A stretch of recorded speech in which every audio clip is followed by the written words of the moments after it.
मैं आज आपको सिखाने वाला हूं जो 20 साल में नहीं हुआ अगले 3 महीने में होने जा रहा है यीशु के नाम में। एक ही तरीका है, परमेश्वर ने अपने आप को जो प्रकट किया है वो अपने वचन के द्वारा किया है। कई लोग क्या करते हैं, क्योंकि वो वचन नहीं जानते, जैसे मैंने कहा था वो सिद्धांत नहीं जानते, तो वो 40 साल से रो रहे हैं और गिड़गिड़ा रहे हैं। जो मैं आपको एक उदाहरण देता हूं।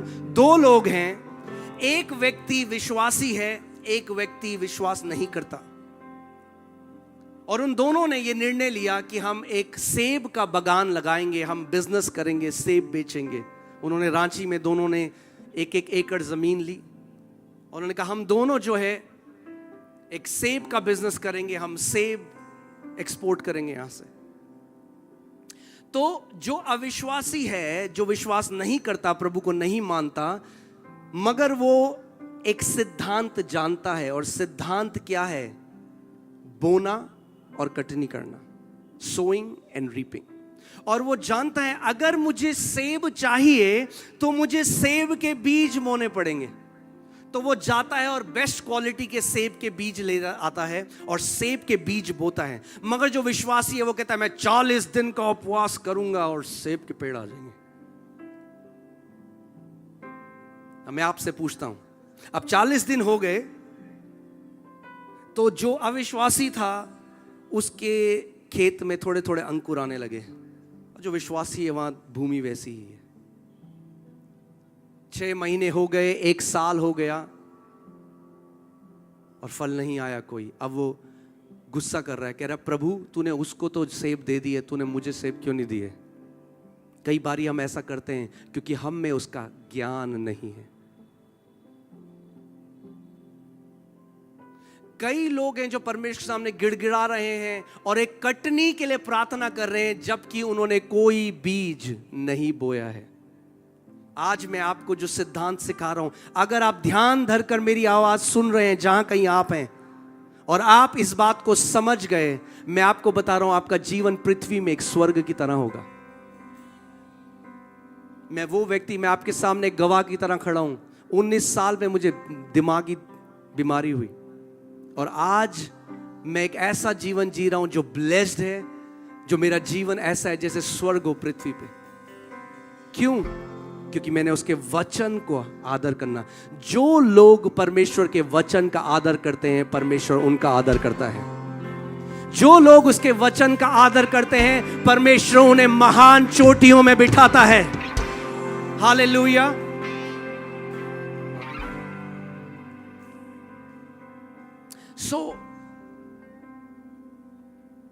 तो मैंने प्रभु से पूछा, प्रभु क्यों आज इतने लोग आज भी दुख में हैं, कलेश में हैं, हार में हैं? दुष्ट आत्माएं उन्हें सता रही हैं, उनके रिश्ते सही नहीं है, कलेश उनके घरों में है। वो यीशु तुझे मानते हैं, वो तेरी आराधना भी करते हैं। तो मुझे उसने बताया, मैं तुझे बताऊंगा बेटे क्यों उनके साथ ऐसा होता है।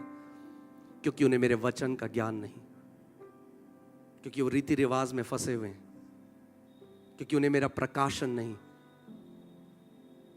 तो प्रभु मुझे मरकुस 4 अध्याय में ले गया, और आप घर जाके पढ़िएगा उसको।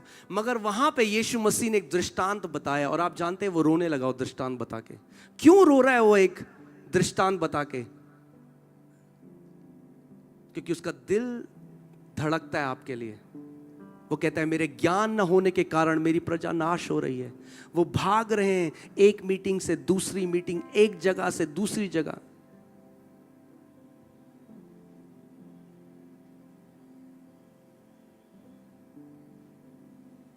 कोई बोले आपसे कि आप प्रार्थना करो, इतने रुपए लूंगा, आप चले जाते हो उसके पास। कोई तेल बेचे, आप पैसे दे देते हो। अरे परमेश्वर का वरदान कभी बेचा नहीं जा सकता। आप सुन रहे हैं मैंने क्या कहा? परमेश्वर का वरदान बेचा नहीं जा सकता। परमेश्वर बिजनेसमैन नहीं है। उसने कहा सेत मेत में तुम्हें दिया गया है, freely you have received freely give. मुफ्त में मैंने तुम्हें दिया है, मुफ्त में तुम भी औरों को दो। क्यों आज ऐसे मसीह हैं? वो भाग जाते हैं हर जगह। क्यों? क्योंकि इन्हें वचन का ज्ञान नहीं।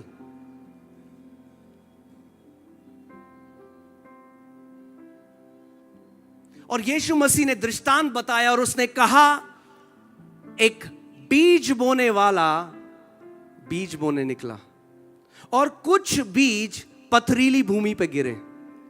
अगर आज आप सोचते थे कि क्यों प्रभु मेरे साथ ऐसा होता है, मेरा जीवन ऐसा क्यों, आज मैं आपको उसका उत्तर दे रहा हूं। ध्यान से सुनना, क्योंकि आज भी ये 4 प्रकार की भूमि यहां पर है। और यीशु ने कहा जब भी मेरे राज्य का सुसमाचार प्रचार होता है वो ऐसा है जैसा एक बीज बोने वाला बीज को छितराता है, और कुछ बीज रास्ते के किनारे गिरते हैं। और मुझे पहले समझ में नहीं आया कि प्रभु इसका क्या मतलब है कि कुछ बीज रास्ते के किनारे गिरते हैं। आपसे मैं पूछता हूं, जब आप बाहर अभी जाएंगे मीटिंग के बाद, आपको रास्ते के किनारे क्या मिलेगा? सोना चांदी? क्या मिलेगा आपको? कचरा, गुटखे के पैकेट, हाँ लोगों ने थूका हुआ है, जो कचरा है वो है वहां पे। कुछ बीज वहां गिरे और बाइबल कहती है चिड़िया आई तुरंत, जो शैतान, यीशु ने कहा शैतान तुरंत आकर उस बीज को उठाकर चला गया। ये कलीसिया में बहुत सारे मसीह लोग इस कैटेगरी में आते हैं। जब वो कलीसिया में बैठते हैं, जो उनका अगुआ परमेश्वर ने नियुक्त किया है। और रांची में आज आपको एक बात बोल दूं, और मैं बेधड़क होकर बात बोलूंगा। आप यहां आए हैं मुझे सुनने के लिए, अच्छी बात है, मगर अगर असली आपको बढ़ना है, अपने पास्टरों का आदर करना सीखें। जो अगुए परमेश्वर ने आपके ऊपर नियुक्त करे हैं, वो जिंदगी भर आपके ऊपर मेहनत करते हैं। और आज भी परमेश्वर अगुओं के द्वारा बात करता है। जिस दिन ये प्रकाशन परमेश्वर ने मुझे दिया, आप जानते हैं, मैं उस समय 19 साल का था। मैं भागकर कलीसिया जाता था, सबसे आगे जाके बैठ जाता था और मैं कहता था प्रभु तू आज मेरे पास्टर के द्वारा मुझसे बात करेगा। यीशु ने कहा जिसके सुनने के कान हैं वो सुन ले कि आत्मा कलीसिया से क्या कहता है।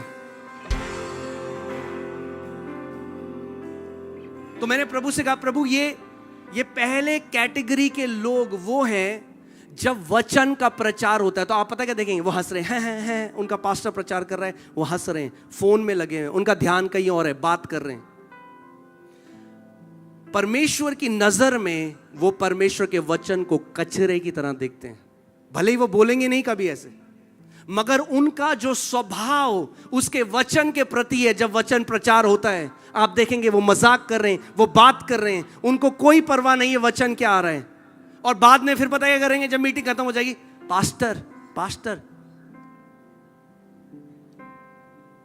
हाँ, क्योंकि वो नहीं जानते कि आपका जो डिलीवरेंस है, आपका जो छुटकारा है, वो भेजे हुए वचन में होता है। इसीलिए यीशु ने कहा सुनने के कान है तो सुन लो। आप जानते हैं हर एक सरमन जो आप सुनते हैं, हर एक परमेश्वर का संदेश जो आप सुनते हैं, उसके अंदर उसकी वाणी छुपी हुई है। वो उन्हीं लोगों को सुनाई देती है जिनके सुनने के कान हैं।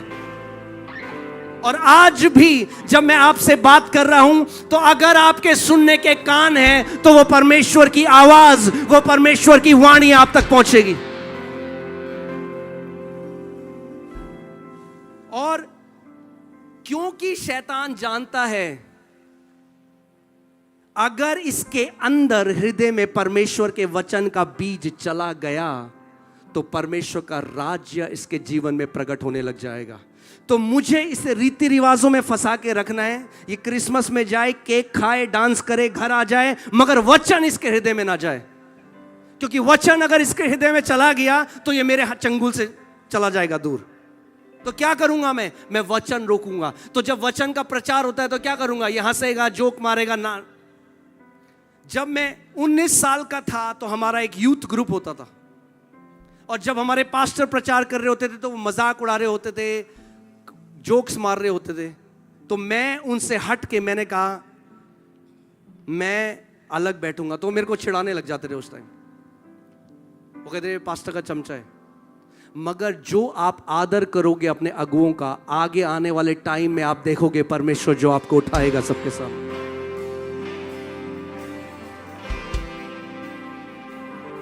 आमीन। सो अगर आप जय जीना चाहते हो, ध्यान से सुनो। कई लोग कहते हैं पास्टर जी हमारे ऊपर सर पे हाथ रख दो, हम आत्मा में बढ़ना चाहते हैं। अरे आत्मिक ग्रोथ हाथ रख के नहीं आती। मुझे पता है मैं बहुत अलग बात कह रहा हूं, कई लोग कहेंगे ये क्या बोल रहे हैं। आप सोचो कोई स्त्री अपने बेटे को लेकर आए और बोले पास्टर मेरा बेटा 8 साल का है, इसके सर पे हाथ रख दो, ये 20 साल का हो जाए। ग्रोथ एक प्रक्रिया से आती है, एक प्रोसेस से आती है, हाथ रखकर नहीं आती। हाथ रख के इंपार्टेशन होता है और उसकी एक जगह है, मगर केवल अपने सरों में हाथ रखा के आप एक जयवंत जीवन नहीं जी सकते। खुद विश्वास में बढ़ना पड़ेगा, खुद एक योद्धा बनना पड़ेगा। आपकी लड़ाई और कोई नहीं लड़ सकता, आपको लड़ना सीखना होगा। वरना सर में हाथ लगा के बाल उड़ जाएंगे सारे, मगर कुछ नहीं मिलेगा उसके अलावा।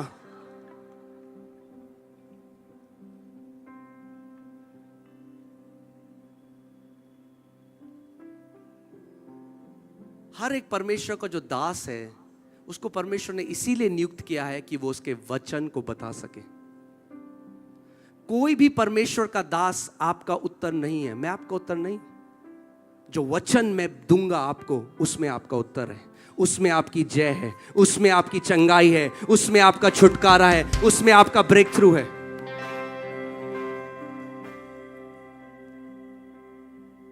सो यीशु ने कहा फिर कुछ बीज पथरीली भूमि पे गिरे, और क्योंकि उनमें डेप्थ नहीं थी, गहराई नहीं थी, तो जल्दी से उसमें अंकुर आ गए। ये वो मसीह हैं जो कलीसिया में तो जाते हैं बहुत हालेलुया आमेन, और कई बार तो लोग आमेन बिना सुने बोलते हैं। कोई कुछ भी बोले आमेन। मैं जब एक कलीसिया, जो उस कलीसिया में था, और जब 19 साल का था, तो वहाँ पे पास्टर बता रहे थे कि देखो कितने रेप हमारे शहर में हो रहे हैं, और एक ऐसी बहन है जिनके साथ रेप। एक बंदा बोलता है आमेन, थैंक यू जीसस। ये क्यों ऐसा होता है? यीशु ने क्या कहा? क्योंकि उनके क्या हैं? सुनने के कान नहीं हैं।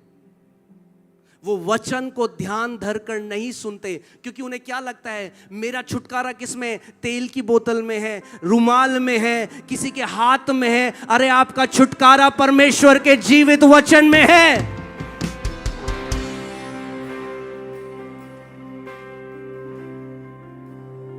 वरना भटकते रहोगे आप कस्तूरी मृग की तरह पूरे जीवन भर, और सोचोगे यीशु तूने मेरे लिए क्यों नहीं किया। और यीशु जब स्वर्ग जाओगे तो यीशु आपको बोलेगा अरे तूने मेरे वचन के बीज को बोया ही नहीं, तो फल कैसे खाता मेरे वचन के बीज का?